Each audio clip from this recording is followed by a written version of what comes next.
guys, this is Miss Leslie from the Paul Sawyer Public Library. Thanks so much for joining me today. So for today's PSPL Pantry Kids, I'm going to show you guys how to make cinnamon raisin quick bread.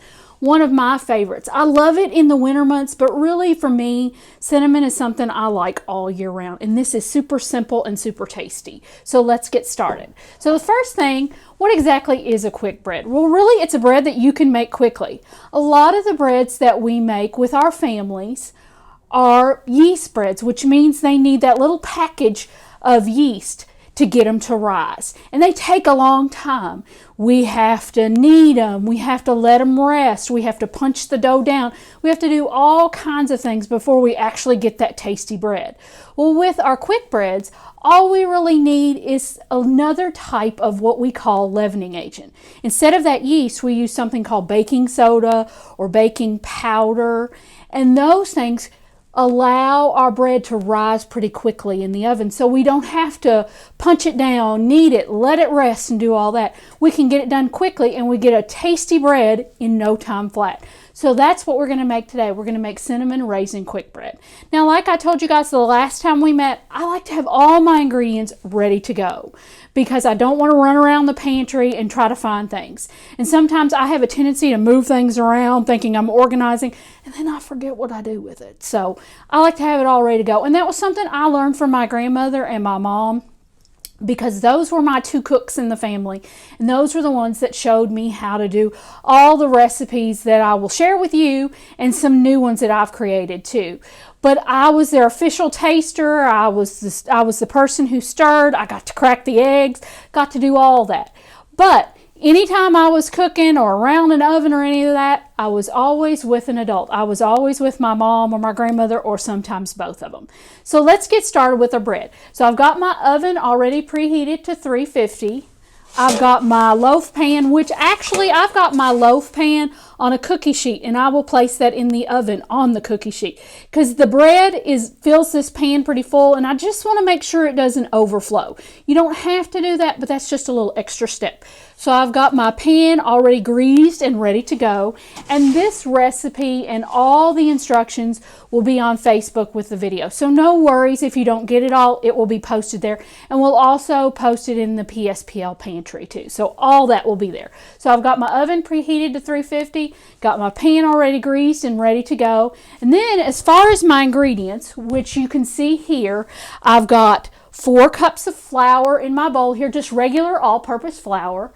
I've got 2 teaspoons of baking soda, which that's my leavening agent. That's what's gonna make this bread rise instead of the yeast. And that's what we can use, so we don't have to sit it and let it kind of do its thing for a while before we actually get to bake it and eat it. So I've got 2 teaspoons of baking soda, a teaspoon of salt, and 1.5 cups of sugar. Now this recipe calls for 2 cups of sugar, but I'm reserving 1/2 cup of that sugar for my cinnamon sugar mixture later on. So the recipe calls for 2, but we're only actually going to use 1.5 for the actual bread itself. So 4 cups of flour, 1.5 cups of sugar, 2 teaspoons of baking soda, and a teaspoon of salt. And I've already got those mixed and ready to go. Now in my other bowl over here, I have my liquid ingredients. So I have 2 eggs, which I cracked in a separate bowl, and I just do that to make sure the eggs are okay. And if I get any shell in there, I can dig it out pretty quick. Whereas if you cracked them over your bowl with all your other ingredients, you might get that shell in there and never see it. And I, as a kid, love to crack eggs. I like to make a mess, but I love to crack the eggs. So I got 2 eggs, which I cracked in a separate bowl and put in there. I've got 2 cups of buttermilk, which that buttermilk's going to interact with that baking soda, and that's what's going to allow that bread to be nice and fluffy. And one other thing that's going to make it really moist is 1/2 cup of oil. So I've got 2 cups of buttermilk, 2 eggs, and 1/2 cup of oil. And I let those eggs sit out room temperature for a little while, because that's really key sometimes to any recipe, is if it says room temperature, please let it sit out for a while, because that just makes it even better. And then to the side over here, I have my raisins, because no cinnamon raisin bread is complete without cinnamon one and raisins for the other. And this calls for 1/2 cup of raisins, but I'm just going to eyeball it. So you may like a little more, you may like a little less, or you don't have to put raisins in it at all. If you just want cinnamon bread, that's okay too. And then in a separate bowl, I have 3 teaspoons of cinnamon, and that other half a cup of sugar, which I've kind of mixed together. And that's going to be my cinnamon sugar mixture in between my 2 layers of batter. And that's what I'm going to swirl. And I, as a kid, always loved to swirl batter. That was so much fun. Again, I made a mess, but I love to do it. So I've got all that ready to go. So I've got all these dry ingredients mixed together. I've got all my liquid ingredients whisked and ready to go. So those eggs are in there good. I'm going to pour those in there. And you know, sometimes when you mix this in there, that buttermilk starts reacting right away, and you can hear it kind of going. So I set my bowl in my sink there. And the key to one thing that I really like when I have everything ready to go is it kind of makes my counter a little less cluttered. And that's what I try to do. So now I'm just kind of mixing all those ingredients up. And I want them mixed, but not overmixed. I want them mixed where all the flour is mixed in and there's no lumps. But I don't want it so mixed where we've kind of taken all the air and all the goodness out of the batter. And I always loved to stir as a kid. That was one of my favorite things. Because as the official taste tester, you almost had to start stirring it first, and then you got to taste the finished product. I like to be in on it from the very beginning. So you want to stir up from the bottom and make sure you get all that flour. And it's a pretty heavy bread dough, but the bread itself is actually really light and tasty. And I love a little butter on there. And you can make some cinnamon butter if you wanted to. Add a little extra cinnamon. Because I like cinnamon all year round. It's especially good during the holidays, but I love it all year round. So let me make sure I get all my flour up from the bottom. And don't fling it all over the place, which occasionally I do that too.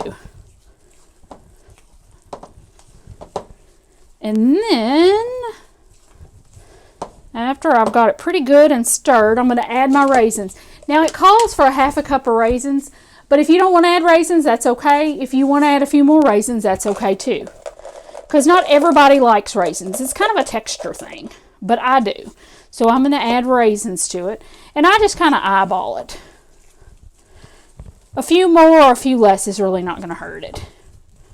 And you'll see those raisins, as you did with the bread I showed you earlier, kind of pop out from the side. So now I've got my batter all ready to go. It kind of looks like chocolate chip cookies, but it's actually cinnamon raisin bread. Or raisin bread right now. We'll add the cinnamon here in a minute. So now I've got that ready to go. I'm going to set that to the side over here. I'm going to grab my pan that I showed you that I greased earlier. Set that over here. I'm going to move my raisins out of the way. And I'm going to pour half this batter.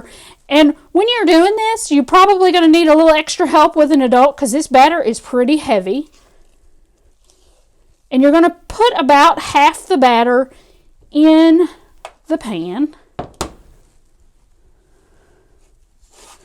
And you're just going to kind of smooth it out. Make sure you get it in all the sides. Maybe I'll put a little more in there to kind of even it out. And then comes the goodness. So I have my knife for swirling. I've mixed up my cinnamon sugar mixture here. And now what I'm going to do, so I'm just going to kind of layer it on. And when this bakes, you can really smell the cinnamon and the raisins. It always reminds me of the holidays, but like I said, I have a tendency to enjoy cinnamon all year round. I have like cinnamon, apple cinnamon candles, things like that. That's always been my favorite. So I got that in there. I'm going to kind of smooth it around a little bit. Set that to the side. Now I'm going to scrape down my bowl a little bit to get the other half of the batter.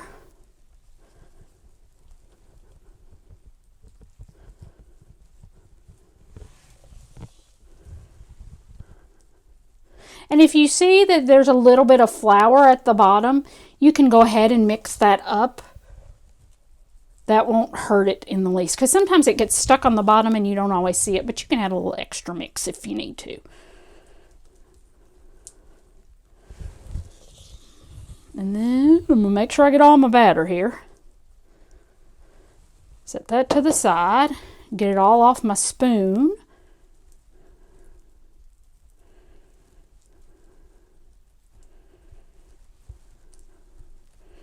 Now Now I'm going to kind of smooth it out and cover up all that cinnamon sugar. But in all honesty, it really doesn't matter if you completely cover it up because you're going to swirl it in the end anyway. So it's going to get all mixed together.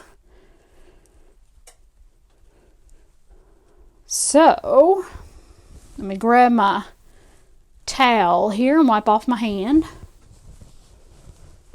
so you don't get a batter hand all over you there, which I seem to do quite often.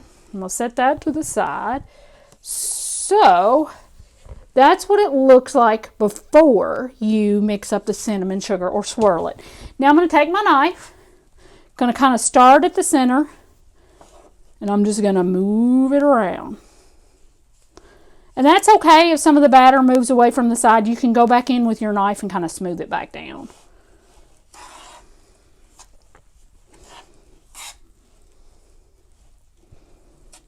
Sometimes that's the best part.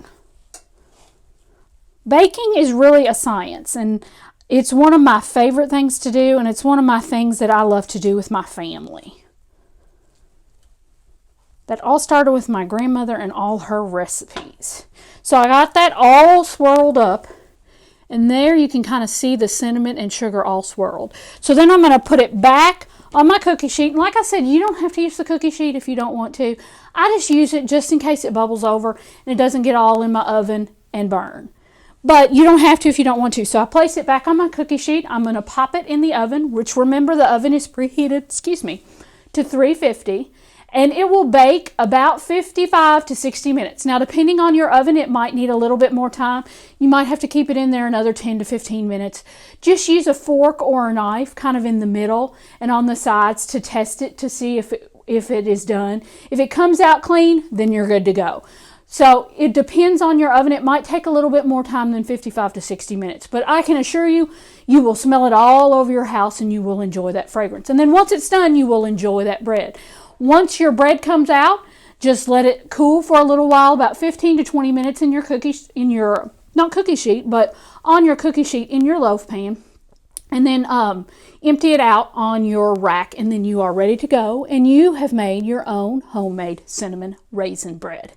Now, I hope you guys enjoyed that today. Like I said, cooking and baking is one of my favorite things, and I love to do it with my family, and I hope you guys do too. And if you do this recipe, please share it with us, because we love when you share your creativity, and we love when you share all the cool things you guys are doing.